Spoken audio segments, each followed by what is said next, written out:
하루도 조용할 날이 없는 정치권 속에서 열불나는 여러분들을 위해서 대신 열을 내주는 얼굴이 두꺼운 남자입니다. 열받을수록 발음이 정확해지죠. 시사계의 촌철살인 래퍼 랩진봉 최진봉 교수 모셨습니다. 네, 안녕하세요. 안녕하십니까. 국감에서 가짜뉴스가 네. 도마 위에 올랐습니다. 방통위나 방심위가 뉴스타파 인터뷰를 가짜뉴스를 규정하고 가짜뉴스 종합 대책까지 내놓았는데 사람들이 방통위, 방심위, 거기 근무하는 직원들, 팀장급 사람들이 도대체 규제를 하라고 하는 바로 그 가짜뉴스가 그럼 뭐냐. 그거부터 알려줘라. 지금 이렇게 반발하고 나섰죠. 저도 맨날 뭐가 가짜뉴스입니까? 본인들이 듣기 싫은 얘기하면 가짜뉴스입니까? 맨날 내가 얘기하잖아요. 맞아요. 자, 가짜뉴스 규제, 가짜뉴스가 일단 첫 번째 뭐냐 궁금하다. 두 번째, 그럼 그런 가짜뉴스라고 하는 거를 제재해야 되고 하는, 규제해야 되는 근거는 어디에 있느냐. 알고 봤더니 없는 거예요. 네, 없어요. 아니 우리 법이 되게 촘촘하게 돼 있는 것 같으면서도 들여다보면 없거든요. 그러니까 가짜뉴스를 제대로 규정하기도 어려우니까 그것에 대해서 법으로 뭔가 하기도 어렵고 그다음에 가짜뉴스라고 해서 그것을 어떤 식으로 규제해야 되는지에 대해서 서로 지금 논의된 바가 없고 근데 정부가 나서가지고 가짜뉴스 규제한다 그러니 이게 말이 안 되는 거다. 이제 이게 핵심입니다. 자, 그렇습니다. 어떻게 보십니까? 그러니까 가짜뉴스에 대한 정의 자체가 아직 전 세계적으로 내려진 게 없어요. 네. 첫째는 그러니까 왜냐하면 가짜뉴스라고 하는 개념을 누가 정의하냐에 따라서 내용이 달라질 수 있거든요. 그렇죠. 가장 위험한 게 어디서 그걸 정의하는 거냐면 정부기관이나 권력기관이에요.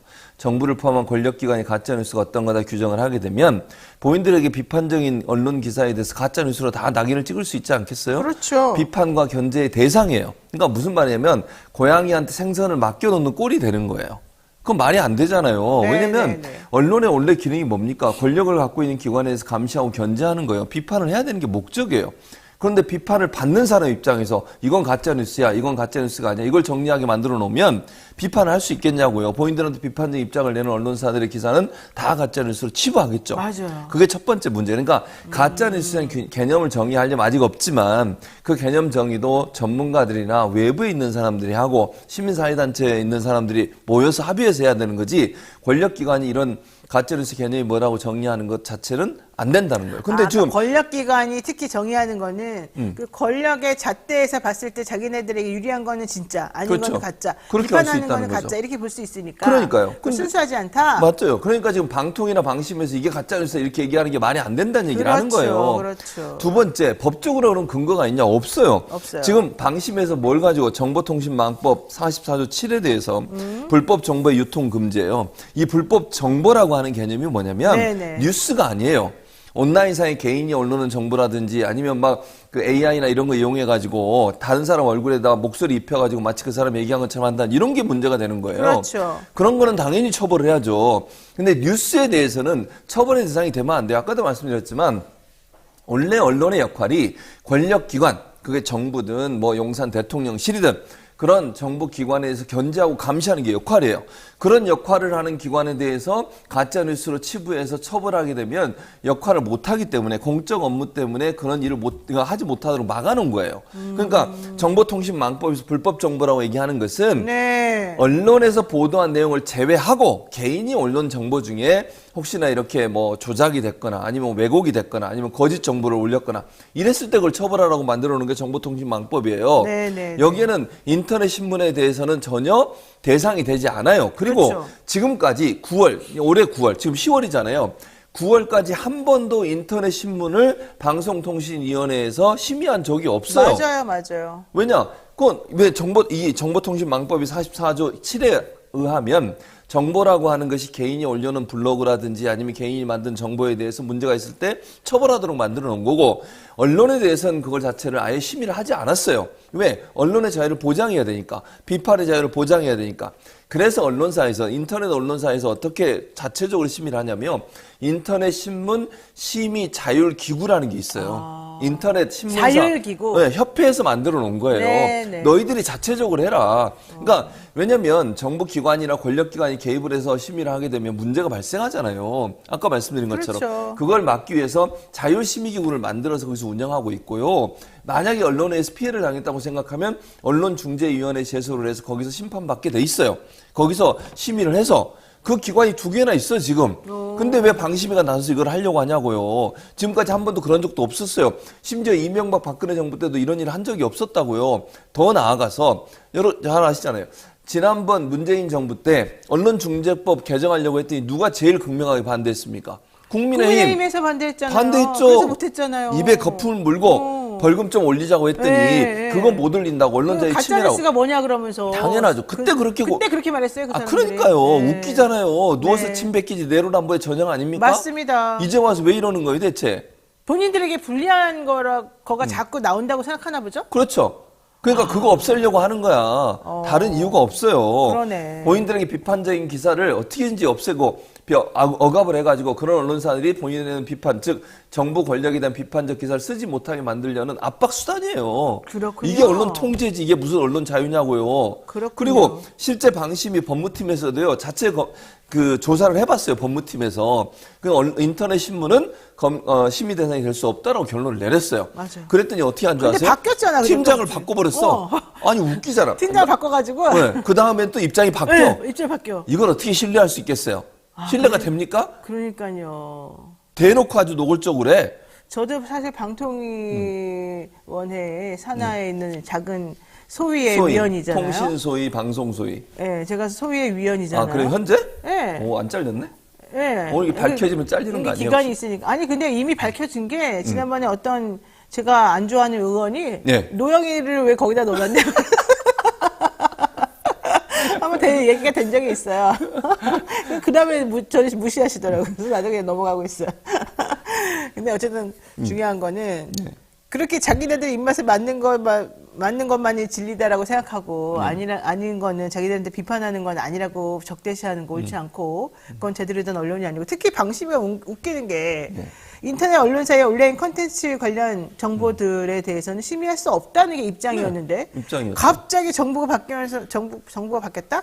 뭐 담당자가 바뀌고 이제 담당자가 대책이 바뀌었죠. 바뀌면서 갑자기 할 수 있다 이렇게 바뀐다는 것 자체가 좀 황당하다는 거예요. 그러니까 웃기는 거죠 이게. 아니, 그러니까 네. 누가 봐도 이거는 말이 안 되는 거죠. 팀장 바뀌니까 판단이 바뀌어져. 네. 이게 그럼 아니 공정성이 있는 겁니까 대체? 사람에 따라 바꿔지는 거잖아요 지금. 네네. A라는 팀장이 할 때는 이게 문제 있다. 인터넷 신문은 심의하면 안 된다라고 얘기했는데 팀장 딱 바꾸고 나니까 그 다음부터는 해도 된다. 이게 웃기는 거죠 이게 무슨 공정성과 객관성이 있는 겁니까 대체? 아니, 그러니까 가짜뉴스 불법적이고 정확하지 않은 정보를 일부러 흐트러뜨려가지고 사람들에게 이제 퍼뜨려서 사람들의 정신을 흐트러뜨리는 이런 건 옳지 않은 건 맞는데 그거를 왜 권력기관이 서로 사전에 통제하고 심의하냐는 거예요. 그러면 안 된다는 거예요. 그렇죠. 자, 정보통신망법 44조의 7 불법 정보의 유통 금지 이 규정을 이런 식으로 여기 적용해가지고 압박수단으로 사용하는 거 옳지 않다. 이 얘기 나오면서부터 사실은 모든 유튜버들이나 이 언론사에 있는 유튜브 채널들이 좀 불안해하고 있습니다. 이제는 우리들한테까지 또 과징금도 매기고 별별 압박과 회유와 협박 이런 거 하지 않을까라는 걱정을 할 수밖에 없어요. 왜냐하면 대형 언론사들이 아니고 다들 고만고만한데 위에서 만약 이렇게 누르고 자꾸 압력을 행사하면서 하면 힘들어지거든요. 그건 옳지 않다는 거고요. 윤앤율님께서는요. 말 가지고 장난하는 이런 언론과 법을 가지고 사적으로 장난치는 법조인들, 먹거리를 장난치는 사람들 단죄할 수 있는 징벌적 손해배상과 가중처벌 등 극형에 가까운 규제가 필요한 상황입니다. 이렇게 말씀하셨고요. 룬두창님께서 이분은 행동을 보여주시네요. 딱 후원해 주시면서 최진봉을 국회로 보냅시다. 이렇게 말씀하셨어요. 최진봉님은요, 본인이 힘든 건 절대 못 참습니다. 그래가지고, 누가 나를 모셔다가 비례를 만들어주세요. 이건 되게 좋아해, 속으로. 그러나, 내가 나서서 유세해야 돼, 내가 나서서 뭐 해야 돼, 이건 절대 못 합니다. 오늘 뭐 나를 공격하는 날이에요. 아니, 내가 솔직히 말해줬잖아요. 내 말에 거짓이 있어야 한치라도? 없죠? 자, 이명박 정부 시절에 미네르바 사건, 이 전기통신기본법 47조 1항 위헌 소원 판결문을 보게 되면 어떤 표현의 행위가 공익을 해하는 것인지 아닌지에 대한 판단은 법 집행자의 통상적 해석을 통해 의미 내용이 객관적으로 확정될 수 있다고 보기는 어렵다. 그렇죠. 허위 정보조차도 언론 보도에 대해서 가짜뉴스냐 아니냐를 방통위나 방심위가 행정처분하겠다고 나서는 것은 이 미네르바 사건과 관련해서 헌재에서 나온 그런 것하고 정면으로 배치되는 얘기이기 때문에 이 부분에 대해서는 조심해라 이겁니다. 자, 그런데도 불구하고 뭐 지금 과징금을 확정했습니다. 예. 방통위 방심위에서 JTBC하고 MBC가 허위 보도, 뭐 인용 보도 잘못했다 이러면서 과징금 아주 그냥 최대치의 과징금을 지금 매겨버렸고요. 방심위에서는요, MBC 뉴스타파 인용 보도를 심의하는 그 과정에서 여권이 추천했던 의원이 김우석 의원, 그다음에 야권이 추천한 의원이 김유진 의원이 있는데요. 이 두 명이 전부 다 이해충돌 방지법에 해당이 돼서 문제가 생길 수 있다. 이제 이렇게 얘기를 하면서 네. 또 그만둬야 된다. 뭐 이런 얘기까지 나오고 있어요. 예. 이건 뭐 어떻게 된 겁니까? 그러니까 이게 첫 번째로 우리가 봐야 될 게 뭐냐면 이게 지금 방심위원장의 태도를 문제 삼는 거예요. 네, 네. 국민권익에서 그러니까 이게 국민권익에서 김유진, 그러니까 이게 아까도 김유진. 지난번에 말씀드렸습니다만 방심위원들의 추천 단위가 6대3 구조예요. 그러니까 국회에서 그리고 국회의장, 대통령 이렇게 세 군데 추천을 하는데 네네. 야당이 3명, 여당이 6명이에요. 6대3 구조예요. 와. 그 중에 이제 김유진 위원은 이제 예전에 문재인 정부 때 네. 그때 추천을 받았기에 지금의 야당이에요.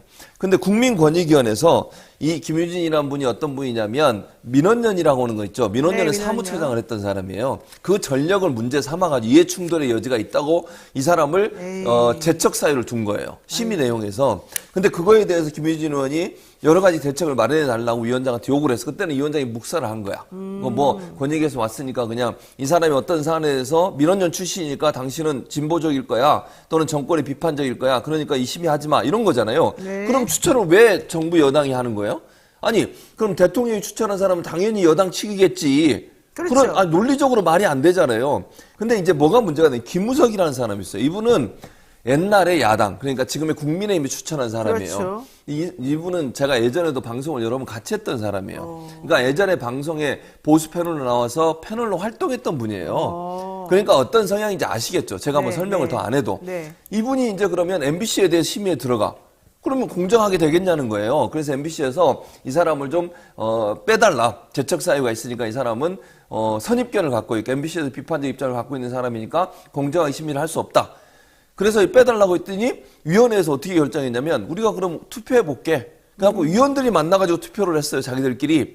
그럼 어떻게 되겠어요? 6대3이라니까? 그냥 무조건 그쪽이 뭐 그렇게 그렇지. 되겠죠. 그러니까 문제 없다. 이렇게 통과를 네, 시킨 거야. 네. 그냥 김희주 의원이 문제를 제기한 건 뭐냐면 왜 위원장이 이렇게 형평성이 없냐. 자기한테 문제를 제기할 땐 가만히 있다가 그렇지. 김우석이라는 사람이 문제가 되니까 그건 문제 없다고 자기들끼리 손들어서 투표해가지고 끝내버렸어. 이게 형평성이 있냐는 거예요, 대체. 없네. 그러니까 없지. 당연하지. 없네요. 내 말이 틀린 적이 없거든. 어쨌든 둘 다 문제를 삼으려면 둘 다 제척을 시키든 그렇죠, 아니면 둘 다 그렇죠. 문제가 안 돼야 돼. 그렇죠. 제가 아까도 말씀드렸잖아요.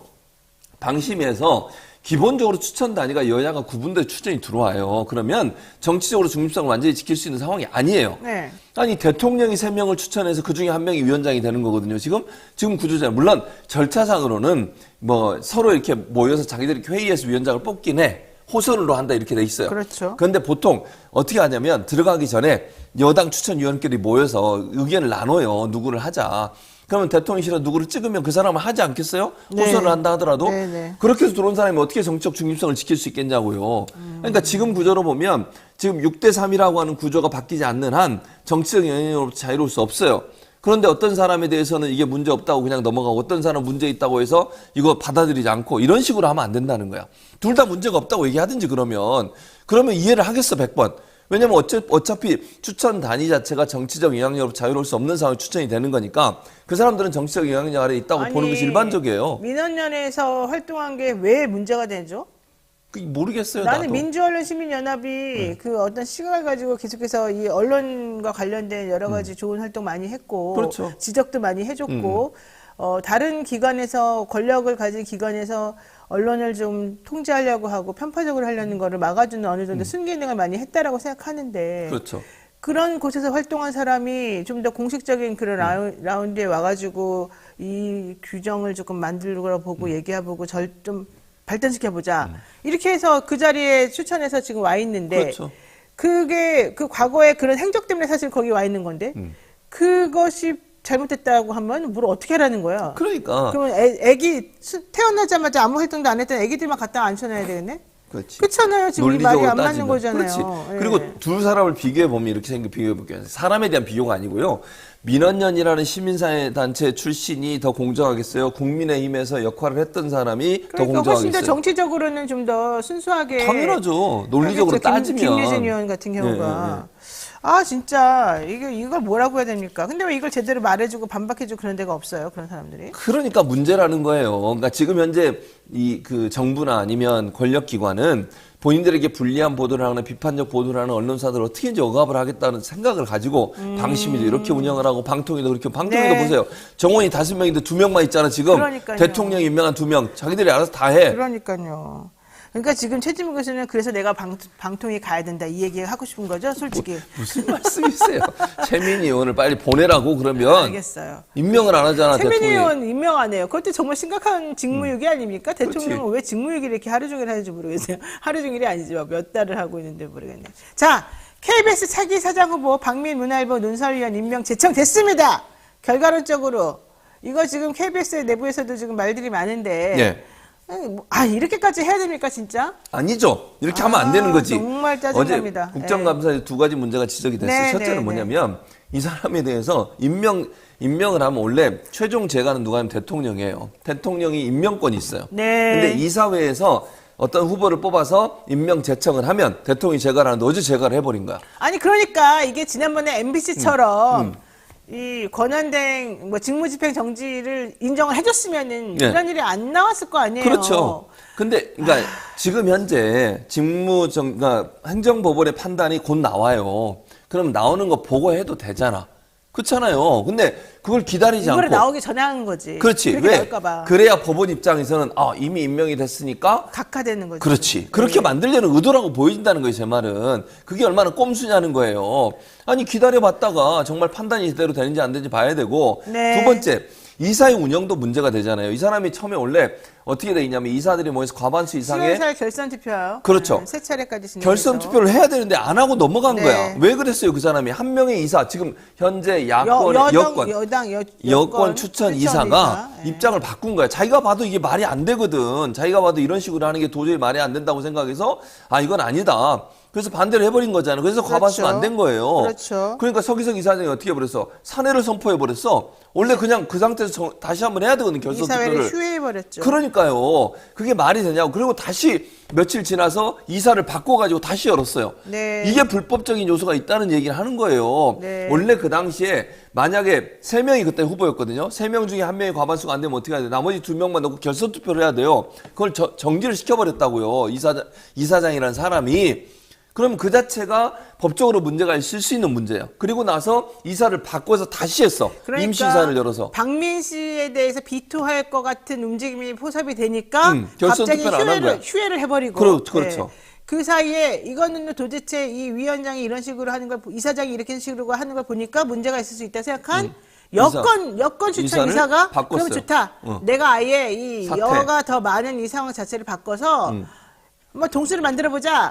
그래서 본인이 그냥 사퇴를 해버렸어요. 그러니까 이제 정말 과반을 넘길 수가 없는 구조가 된 그렇죠. 거죠. 양쪽이 다 똑같아져가지고 야 이렇게까지 했는데 그걸 다 무시하고 그냥 임명제청 해버렸어요. 그렇죠. 그러니까 그 뒤에 새로운 이사를 또 임명을 한 거야. 네, 여권 이사를 임명해서 네, 과반수를 네, 만들고 네. 그래가지고 다시 이 한 사람, 왜냐면 나머지 경쟁자 한 사람이 또 사퇴를 해버렸어요. 네, 결선 투표에 올랐던 나머지 후보 한 명이 사퇴했고 이사가 교체가 됐죠. 그렇죠. 그리고 나서 투표를 한 거야. 그러면 이게 불법적 요소가 있다는 거예요. 원래 규정에 보면 1차적으로 투표가 과반수가 안 되면 나머지 최종적으로 올라온 2명을 낳고 결선 투표를 해서 결론을 내렸어야 돼, 그날.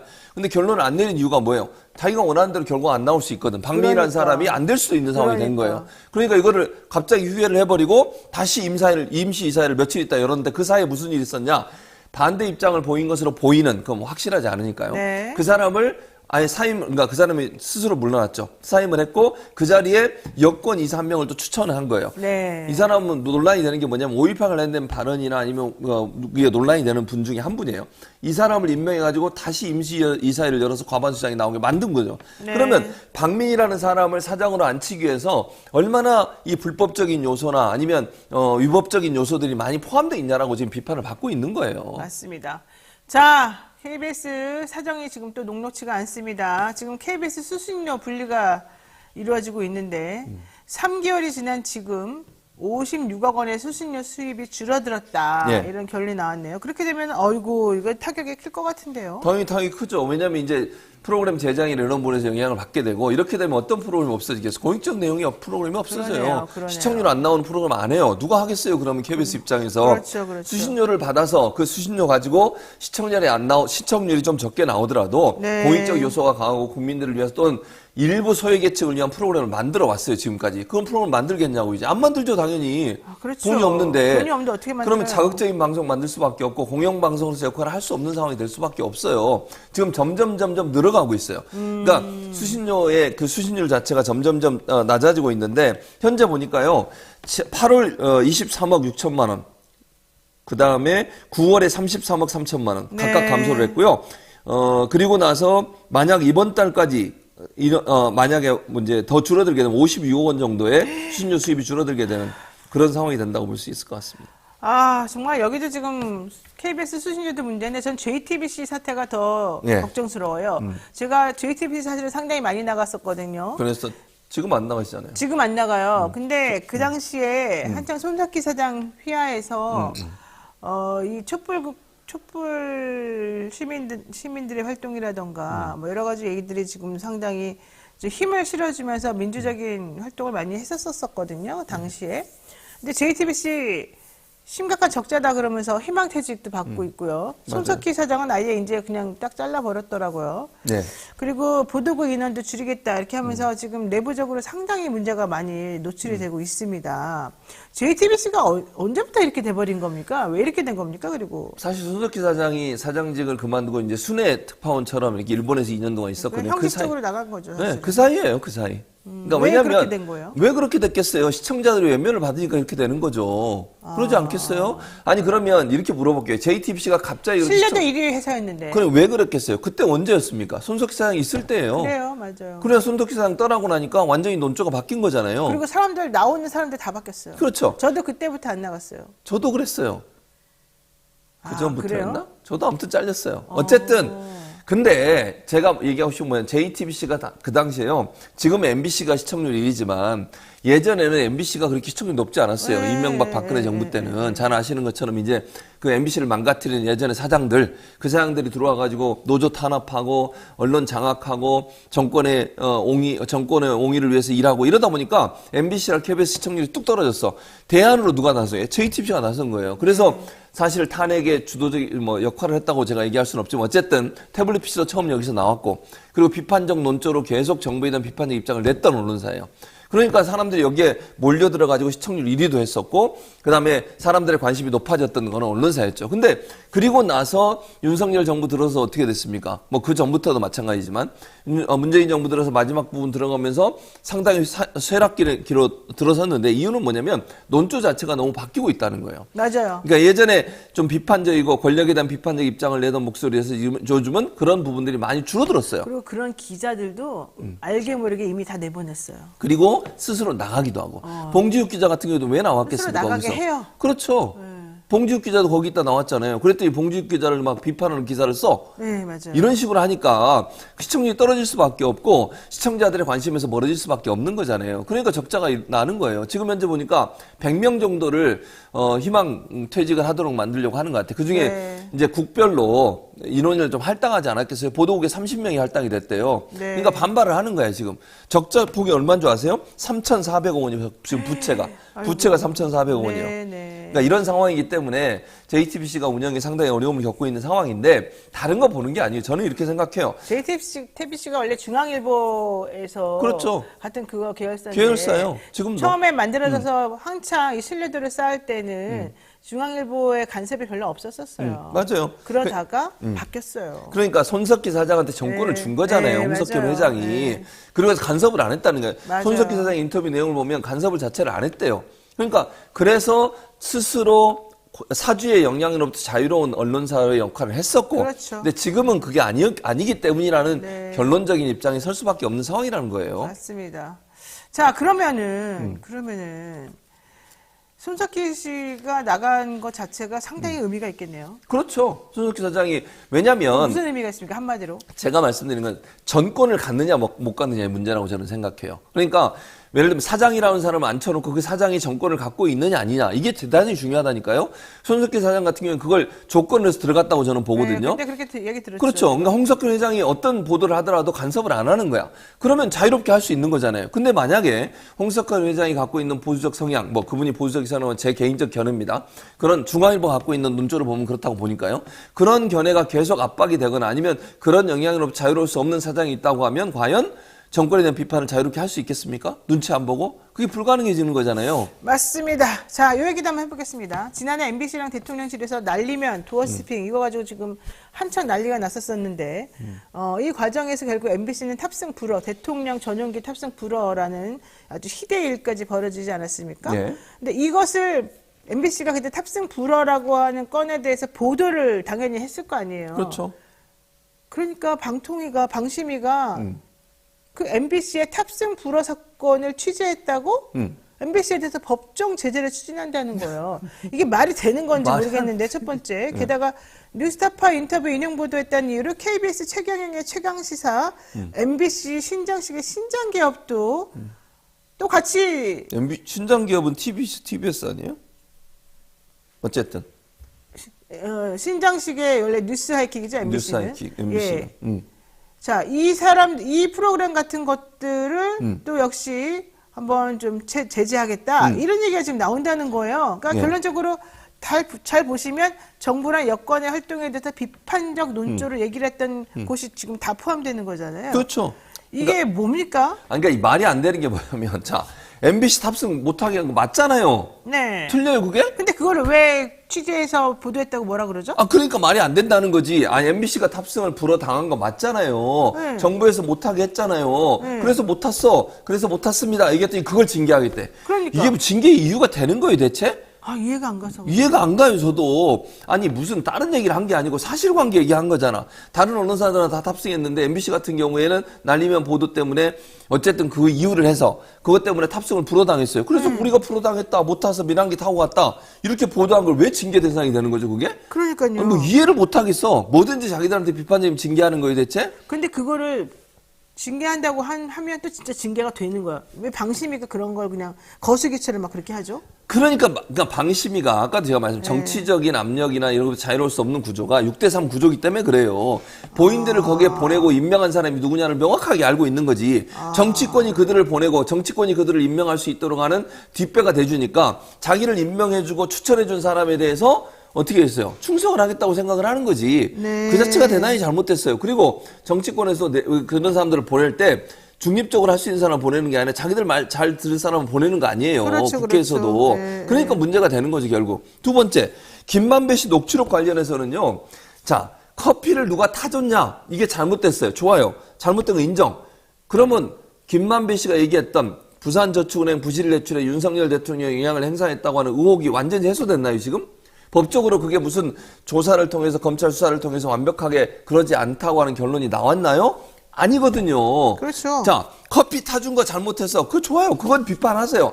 그거를 잘못 얘기했다고 해서 그게 기상 하나 들어갔다고 해서 모든 내용이 다 가짜 뉴스예요? 그건 아니지. 디테일하게 예를 들면 어느 한 부분에서 커피 타준 사람이 윤석열 대통령이 아니라 다른 사람이라고 하면 그 부분은 바로 잡고 비판하면 돼요. 왜 그걸 확인하지 않고 보도했느냐? 근데 다른 내용, 예를 들면 김만배 씨가 얘기했던 내용 중에 윤석열 대통령이 부산저축은행 부실대출과 관련해서 연관돼 있다고 한 뉘앙스로 발언한 내용이 있잖아요. 네네네. 그건 수사한 적 없잖아요. 그거에 대해서 재판한 적 있습니까? 결론이 안 나왔잖아요. 네. 그걸 의혹 차원에서 보도하는 게 왜 그게 가짜 뉴스죠? 모르겠어요. 지금 그래서 김만배 신한림 뉴스타파 인터뷰를 인용했던 라디오 프로그램 KBS 라디오 최경영의 최강시사에는 경고, 그다음에 아까 말씀하신 TBS 라디오 신장식의 신장기업에 대해서는 주의 의결이 나왔다. 이런 얘기고 정부의 자사 대통령 전용기 탑승 불허를 보던 MBC에 대해서는 공정성 위반을 근거로 왜 공정성 위반을 근거로 공정성 위반을 근거로 법정 제재를 추진하게 되었다. 처분이가 없어요.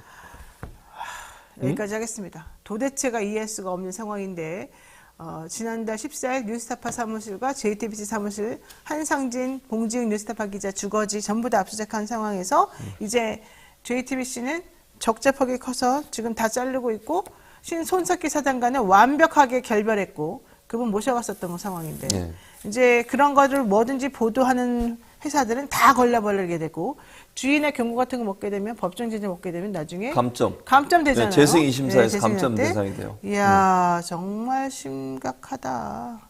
정말 심각하다. 여기까지 해야 될 것 같습니다. 네, 마지막으로 하실 말씀 있으실까요? 똑바로 하세요. 뭐 하는 거예요? 지금 언론을 이런 식으로 정치 권력이 언론에 대해서 압박을 가하고 사장을 임의적으로 바꾸려고 시도를 하고 이사들을 쫓아내고 이런 식으로 하면 안 돼요. 나중에 다 법적 문제돼요. 아까도 말씀드렸잖아요. 그거 뭐 이사 바꾸고 사장 선임하는 과정에서 불법적인 요소들이 있다고 분명히 지적을 했습니다. 네. 그거 책임 안 지겠어요, 나중에? 네. 저는 책임 물을 거라고 생각해요. 네, 정권 맞습니다. 바뀌면. 네. 자, TBS 신장식의 신장개업은 지금 없어진 프로그램인데도 그런 프로그램인데도 과거에 했었던 것을 이유로 해서 좀 주의가 나갔습니다. 그러니까 이런 식으로 하면 언론들이 네. 비판을 하겠습니까? 이렇게 압박을 해오고 이렇게 막 법정 제재하고 이런 식으로 하면 언론들이 어떻게 언론의 입에 재갈을 물리겠다는 거예요. 그렇게 해서 정권이 말로가 좋은 적이 없었어요. 전영 노을님, 전두환도 이런 억지는 안 부리던데요. 작은 평화님, 정말 이해할 수가 없습니다. 숨이 탁탁 막힙니다. 여기까지 하겠습니다. 고맙습니다. 감사합니다.